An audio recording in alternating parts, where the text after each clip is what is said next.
নমস্কাৰ আপোনালোক সকলোকে স্মাৰ্ট ইন এছামৰ নতুন এটা ভিডিঅ'লৈ স্বাগতম জনাইছোঁ।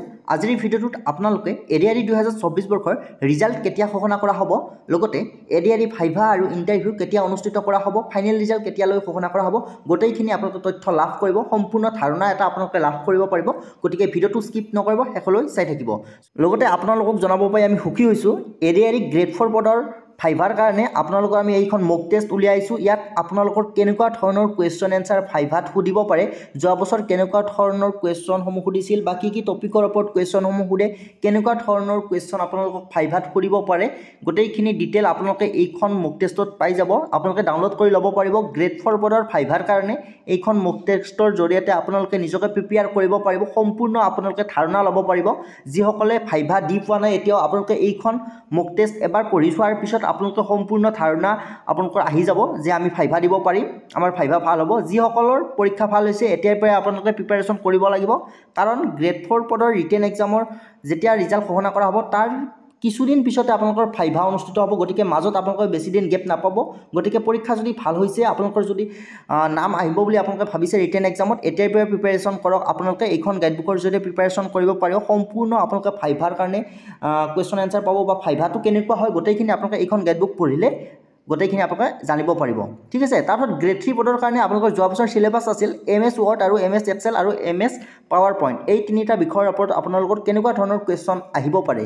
ঠিক আছে। MS ৱৰ্ডত কি কৰে বা পাৱাৰ পইণ্টত কেনেকুৱা ধৰণৰ কি শ্লাইড বনাব দিব পাৰে বা এক্সেলত কেনেকুৱা কুৱেশ্যন আহিব পাৰে, গোটেইখিনি বিস্তৃতভাৱে ইয়াত দিয়া আছে। আপোনালোকে ভালদৰে চাব পাৰিব ডাউনলোড কৰি।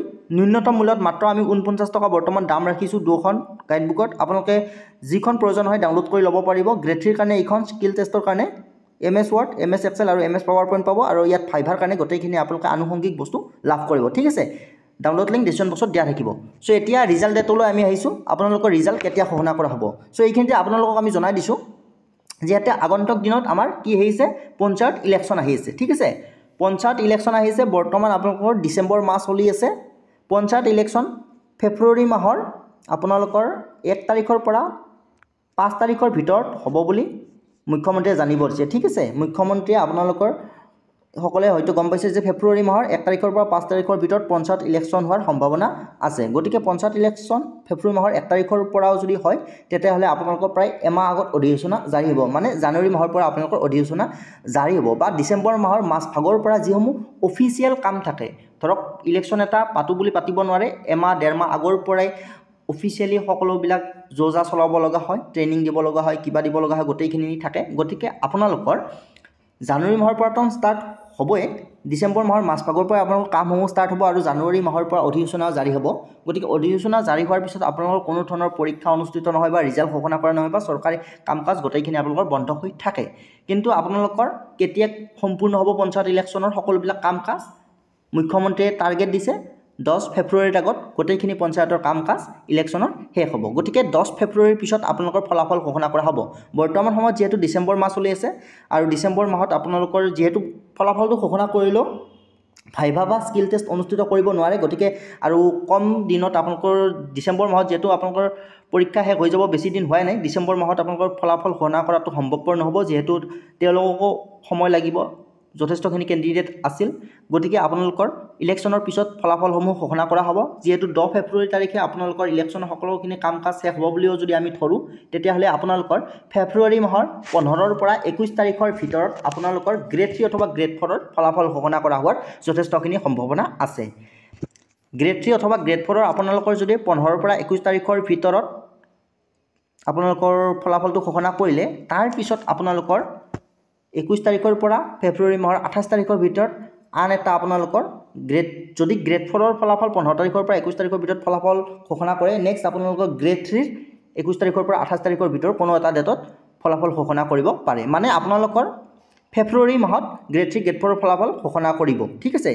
যথেষ্টখিনি সম্ভাৱনা আছে, কৰিব লাগিবই, যিহেতু আপোনালোকৰ মেট আৰু আপোনালোকৰ এপইণ্টমেণ্ট দিব, তাৰ আগত আপোনালোকৰ কি পাতিব লাগিব, স্কিল টেষ্ট আছে, ভাইভা আছে। যদি আপোনালোকৰ ফেব্ৰুৱাৰী মাহত ৰিজাল্টৰ গোটেইখিনি পৰ্যায় শেষ হৈ যোৱাৰ পিছত আপোনালোকৰ মাৰ্চ মাহৰ আপোনালোকৰ প্ৰথম সপ্তাহৰ পৰা লিষ্টসমূহ ওলাব যে ভাইভা কাৰ কেতিয়া ভাইভা হ'ব বা স্কিল টেষ্ট কাৰ কেতিয়া হ'ব। একেদিনাই গোটেইখিনি ভাইভা পাতিব নোৱাৰে বা স্কিল টেষ্টটো পাতিব নোৱাৰে। গতিকে আপোনালোকৰ কাৰ কেতিয়া হ'ব লিষ্টসমূহ লাহে লাহে আহিব ট্ৰাই কৰিব মাৰ্চ মাহৰ পৰা। ঠিক আছে। তেতিয়াহ'লে আপোনালোকৰ মাৰ্চ মাহৰ 15 তাৰিখমানৰ পৰা আপোনালোকৰ গ্ৰেড 4ৰ কাৰণে ভাইভা আৰু গ্ৰেড 3ৰ কাৰণে স্কিল টেষ্টসমূহ অনুষ্ঠিত হ'ব আৰু ভাইভা স্কিল টেষ্ট অনুষ্ঠিত কৰিবৰ কাৰণে অতি কমেও মিনিমাম আপোনালোকৰ 1 মাহ সময়ৰ প্ৰয়োজন হ'ব গতিকে মাৰ্চ মাহৰ 15 তাৰিখৰ পৰা এপ্ৰিল মাহৰ 15 তাৰিখলৈ আপোনালোকৰ ভাইভাসমূহ বা ইণ্টাৰভিউসমূহ অনুষ্ঠিত কৰা হ'ব তাৰপিছত ভাইভা ইণ্টাৰভিউ অনুষ্ঠিত কৰা হোৱাৰ পিছত আপোনালোকক অতি কমেও SLRCক আমাৰ 1 মাহ সময় লাগিব ফাইনেল মেৰিট লিষ্ট প্ৰস্তুত কৰাৰ কাৰণে 1 মাহ বা 20 দিন সময় লাগিব যেহেতু 10 মে তাৰিখে এপইণ্টমেণ্ট ঘোষণা কৰাৰ ডেট ইতিমধ্যে মুখ্যমন্ত্ৰী দি থৈছে গতিকে 10 মেৰ আগত গোটেইখিনি আপোনালোকৰ কাম কাজ কৰিব আৰু আপোনালোকৰ মে মাহৰ 6-7 তাৰিখে আপোনালোকৰ ওচৰে পাজৰে মে মাহৰ 6-7 তাৰিখ মানে আপোনালোকৰ ফাইনেল ৰিজাল্ট ঘোষণা কৰা হ'ব সো আপোনালোকে এতিয়া ৰিটেন এক্সামৰ ফলাফল আপোনালোকে ফেব্ৰুৱাৰী মাহৰ মাজভাগত পাই যাব ঠিক আছে সেইখিনি আপোনালোকক জানি থওক আৰু আপোনালোকৰ ভাইভা স্কিল টেষ্ট আপোনালোকৰ মাৰ্চ মাহৰ প্ৰথমৰ পৰাই আপোনালোকৰ ষ্টাৰ্ট হ'ব মানে নটিফিকেশ্যনসমূহ ওলাব হয়তো 15 তাৰিখে থাকিব কিছুমানৰ 16 তাৰিখ থাকিব মানে 15 তাৰিখ মানৰ পৰা ভাইভা ইণ্টাৰভিউসমূহ ষ্টাৰ্ট হ'ব গতিকে এইখিনিয়ে আছিল ভালদৰে আপোনালোকে নিশ্চয় বুজিব পাৰিছে আৰু যিসকলৰ পৰীক্ষা ভাল হৈছে আপোনালোকে এতিয়াৰ পৰা প্ৰিপাৰেশ্যনটো চলাই থাকক আপোনালোকে মাজত বেছি দিন গেপ নাপাব আৰু আপোনালোকৰ যদি ভাইভা সম্পৰ্কে একো ধাৰণা নাই আপোনালোকে গাইডবুকখন ডাউনলোড কৰি ল'ব পাৰে গাইডবুকখনত সম্পূৰ্ণ মোক দিয়া আছে আপোনালোকে তাৰ পৰা আপোনালোকে প্ৰিপাৰেশ্যন কৰিব পাৰিব এটা ধাৰণা ল'ব পাৰিব কেনেকুৱা ধৰণৰ ভাইভা অনুষ্ঠিত কৰা হ'ব লগতে আপোনালোকৰ স্কিল টেষ্টটো আপোনালোকে চাব পাৰিব কেনেকুৱা ধৰণে আপোনালোকৰ কুৱেশ্যন এনচাৰসমূহ আহিব সো ভিডিঅ'টো এইখিনিয়ে আছিল ধন্যবাদ